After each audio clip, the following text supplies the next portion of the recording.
Alright, I'm going to put the piston rings on the pistons. I've got those all cleaned up. Got all the ring grooves all clean. There was carbon built up in there pretty good, especially near these oiling holes. But everything's all cleaned up. I mean, except for that, but geez, it's smooth and clean. This is the important part because these ring grooves needed to be clean so the rings could expand and do what they needed to do without trouble. So,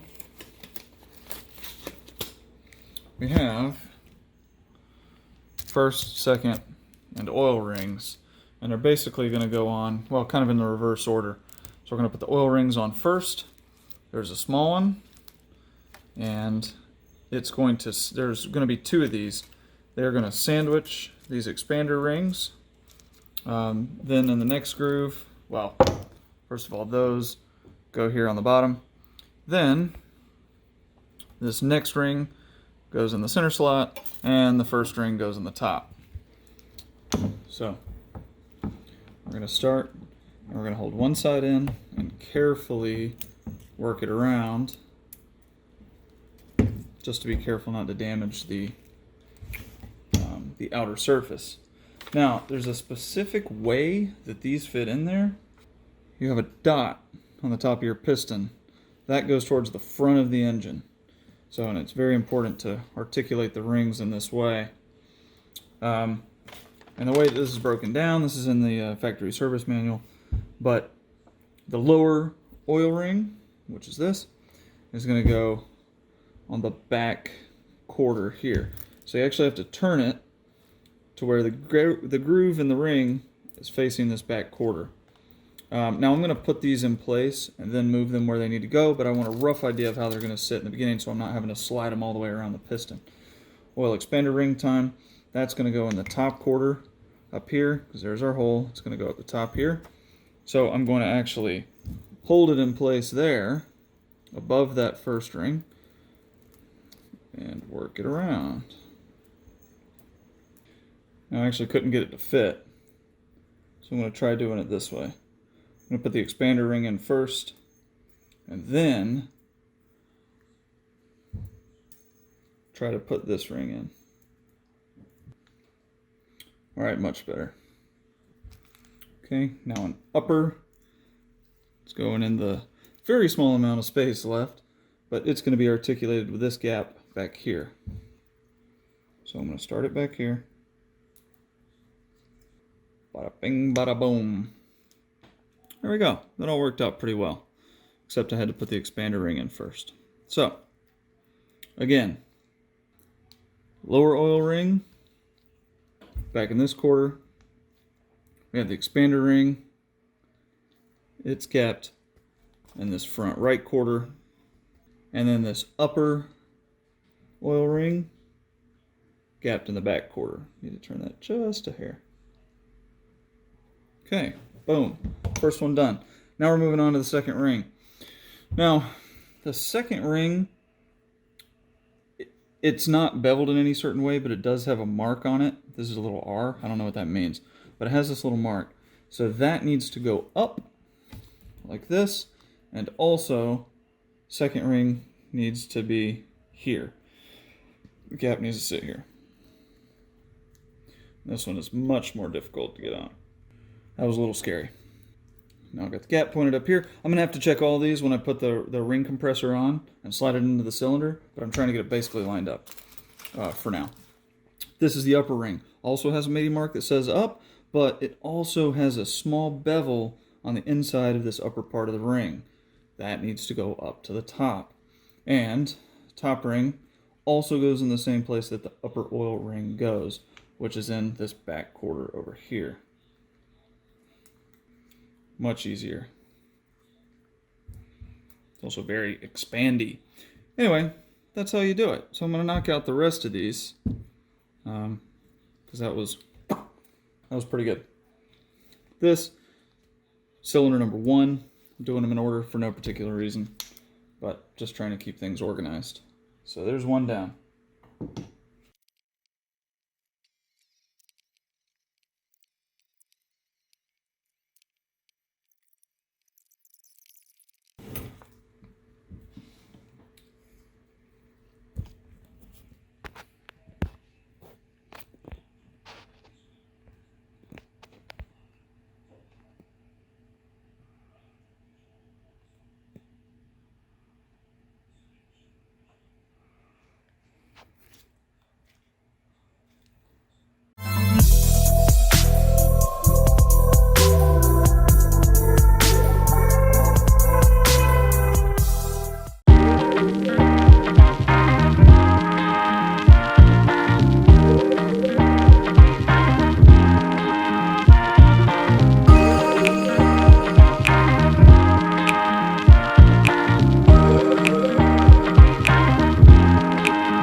Okay, so I was a little worried about the valve spring seats because I only had 13 of them. We'll come to find out when I'm cleaning out in there better. There were all 16, so that solves the problem of having to worry about stuff and junk. Now, balancing out the spring pressure is still going to be important, but we're going to get the engine together for now and measure the spring pressure later. We have all 16 of the valve spring seats. Score. Okay, and in case you're curious, the springs go on in a certain direction. So if you install the spring willy-nilly, it could be wrong. The springs have tighter coils on one side than the other. The tighter coils go down, so you know. Okay, that is the entire, what is this, intake side, of course, because that's an intake. So the entire intake side is on, and they are a pain, but, you know, whatever, they're done, who cares? Isn't that right? Mm-hmm. Okay, so we basically got just about everything installed except for one valve spring. We lost one of the retainers somehow, I don't know. I don't know if this can even see there. That's the only one I have, so I'm missing the other one. We gotta order one of those. If we'd have had that, we could have put all the springs in and cams. The head would be done. Yeah, cams. We could. Anyway, so another order from Injuku. $4. But yeah, $4. $4 is stopping this head from being put back together. So big day has arrived, and it's finally time to put this SR20det back together. Hopefully. So we're gonna start with the crank, then spin it over, slide the pistons and rods in, all that good stuff. We got all the parts here on the cart ready to go, and we're just gonna take our time, try to do it right, and not blow this damn thing up again. Let's get started. First, I'm gonna get these thrush bearings in with a little bit of assembly lube to hold them in place. They're gonna go right here on the middle journal with these things sticking out towards the crank. These are matched pairs of bearings because one does not have the oil hole and the other does have the groove. So you got to make sure that your oil holes and grooves go on the bottom because that's where the oil holes are. Oh, imagine that.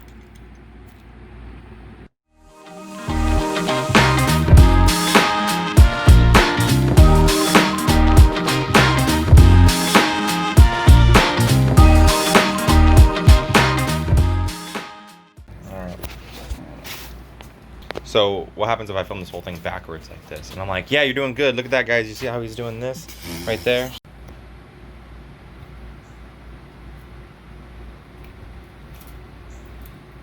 Woo! Done. Okay, we just got the alternator in. It's sitting nice. Alternator's all in. Electrical. Oh no. Oh, it was twisting the thrush bearing. Uh-oh. That's all right, but it spins well. That's good things. Now we're gonna get the end caps on. But it's spinning really easy. Really well, I think. Just snapping in some little bearings. Wait, you forgot the... So shiny. Yeah, they are really... Yeah, damn sure better be. Why does the clearance not look right on that? You saw that? You saw how, like... I hate you. That's like a weird gap? Mm-hmm. Boom. Boom. Into the shop. You need to like hire somebody. A little camera crew. Oh, I'm gonna have to. Hey, what are we doing, Casey? We're lubing up these threads with a little fresh oil. Keep them from what's it called? A dry torque. Yes. Nobody likes it dry. Oh, there we go. Got that right. Mm-hmm. This is the main girdle that we're bolting on. It may or may not be on correctly. What's the main girdle's purpose? To girdle the main. Ah, yes. A wise man. What would we do without him? Mm-hmm. Probably have a working LS into the S14. Fire.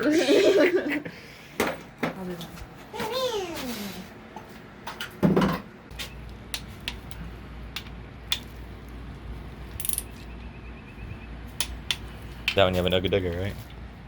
Ooh, fresh, son. Fresh. Nice. Do it Okay, again. now. Rotate again. Oh yeah. Nice. The only thing you hear is the rippling of my gloves. All right, now we're going to 50 something.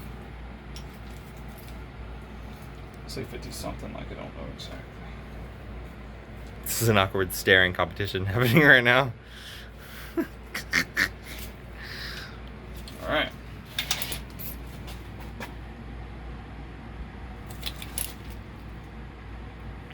Oh my God, it's terrifying.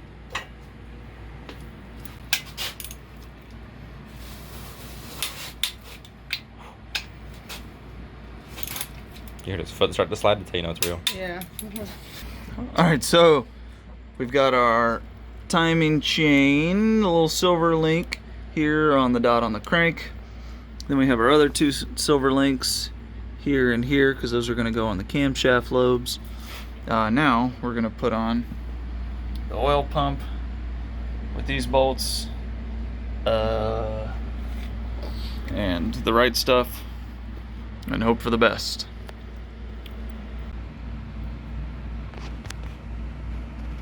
Oops.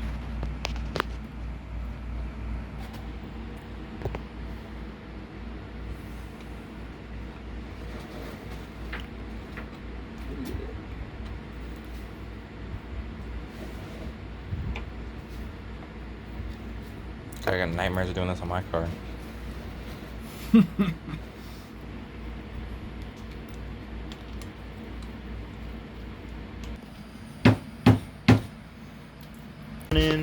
Yeah, we just got piston number 1 in. It's funny how you like do the first one without Yeah. recording and you like figure it out and you're like, okay, now we'll Yeah, record. had to make sure I knew what the hell I was doing. So you don't look like a Scene 1.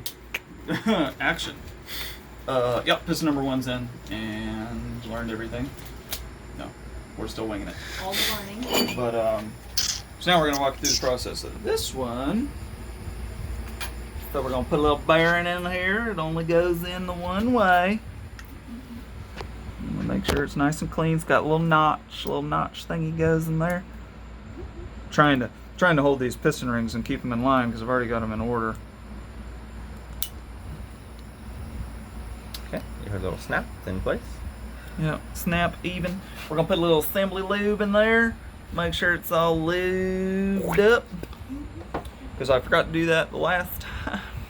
Don't do that, it's bad. As long as you don't do it on cylinder 3. Gosh darn cylinder 3.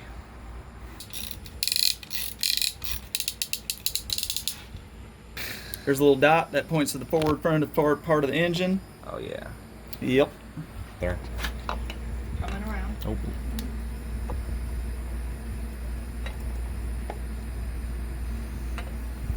Lubed up. We're gonna lube it with my fingers.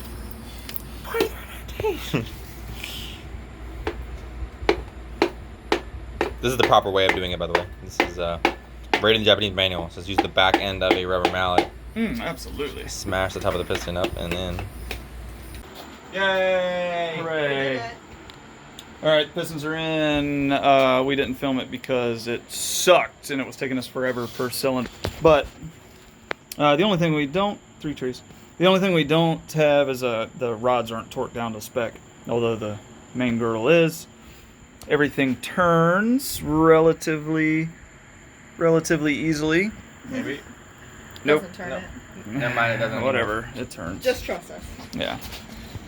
But all those bad boys are in. So it's a beautiful thing.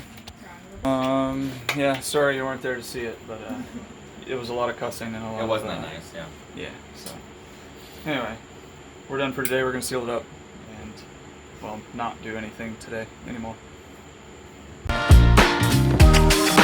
dancing with the devil, but it is a lullaby.